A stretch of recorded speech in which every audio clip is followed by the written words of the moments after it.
You step into the elevator, and the doors are already closing when someone you have never seen slides in behind you.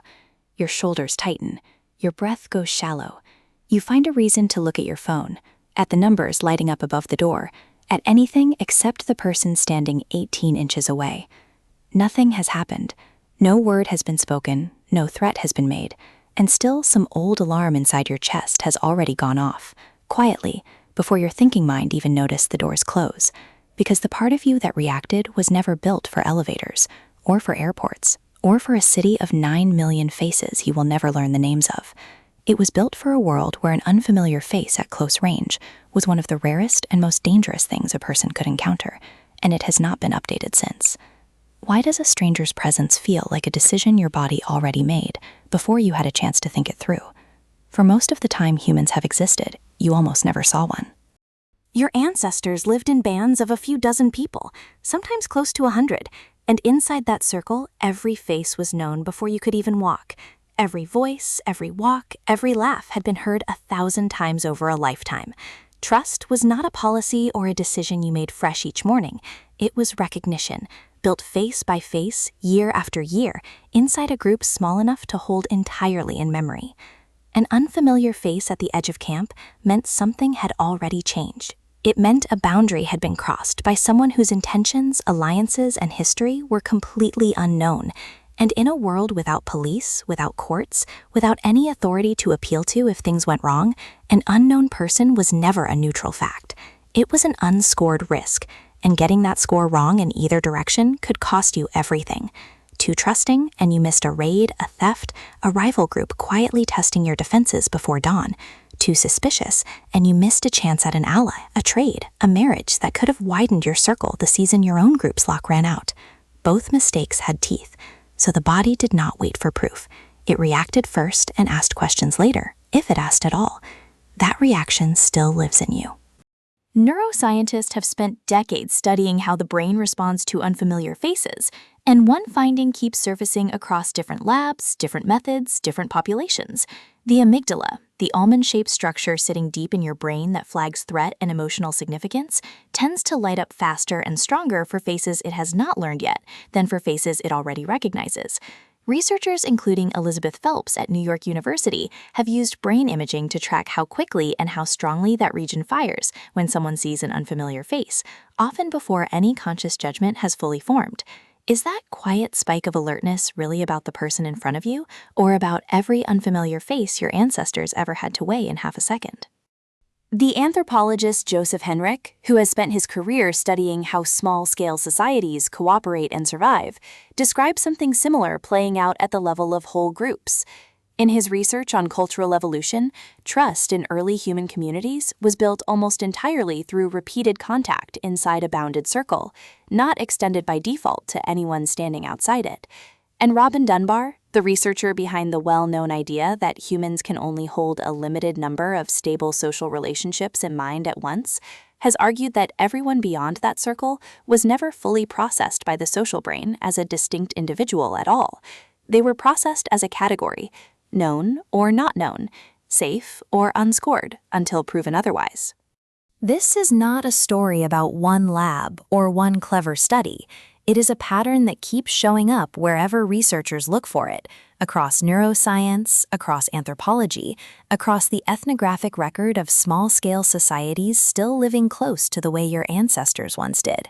Societies where an unannounced visitor at the edge of the settlement is treated, even today, as a genuine event, not a background detail of daily life.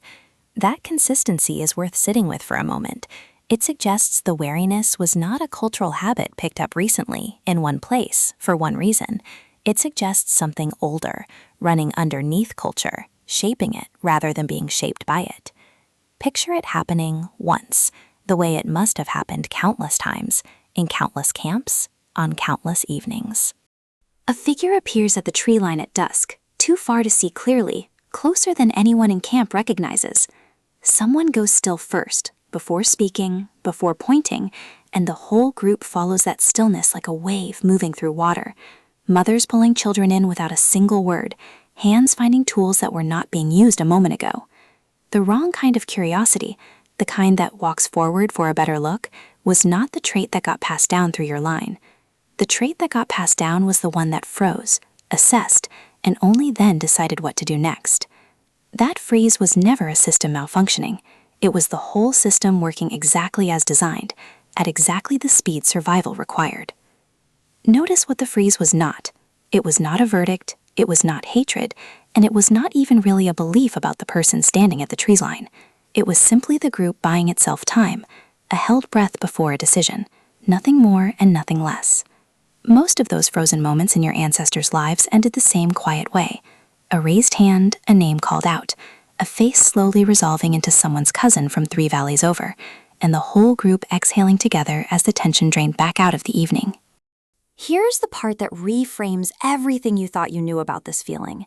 Your wariness of strangers was never really about hatred or ignorance or cruelty, or any of the ugly modern words people attach to it.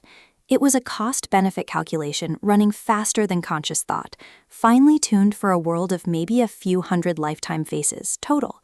And here's the strange twist. That very same circuit, completely unchanged, is now being asked to process thousands of unfamiliar faces a week, on trains, in feeds, in comment sections, in every doorbell camera notification that flags a person it does not recognize standing on your porch. The circuit was never built for that volume, and it has no mechanism for knowing the modern world quietly turns strangers from rare into constant. That is why a packed subway car can feel like low-grade danger, even when every single person on it is simply trying to get home, exactly like you. That is why a knock from someone you do not recognize can spike your pulse before your mind has assembled a single conscious reason for it. That is why trusting a new coworker, a new neighbor, a new person your teenager brings home for dinner can take so much longer than it feels like it should.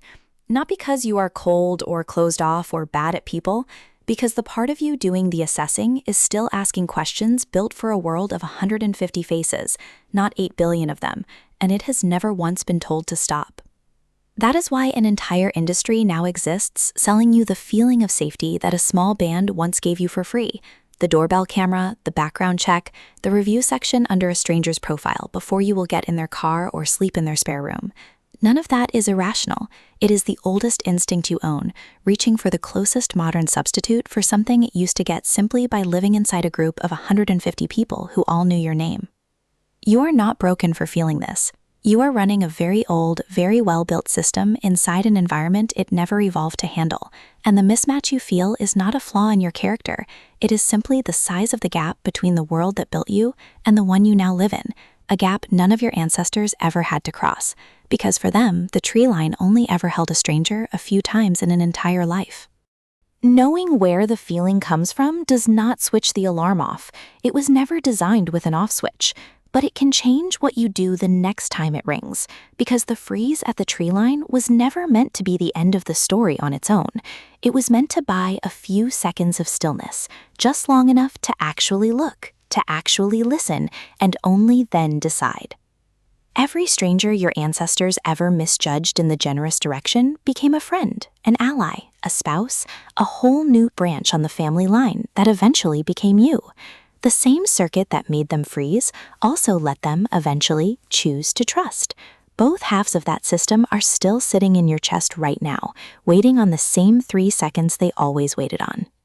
So the next time the elevator doors close on a face you do not know and your shoulders tighten before you have thought a single conscious thought, remember what that tightening actually is.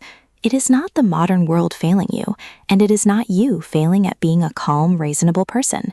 It is your ancestors, still standing at the tree line in the low evening light, still buying you those few seconds of stillness, the same few seconds they always bought, every single time, so that you too could look a little closer and decide.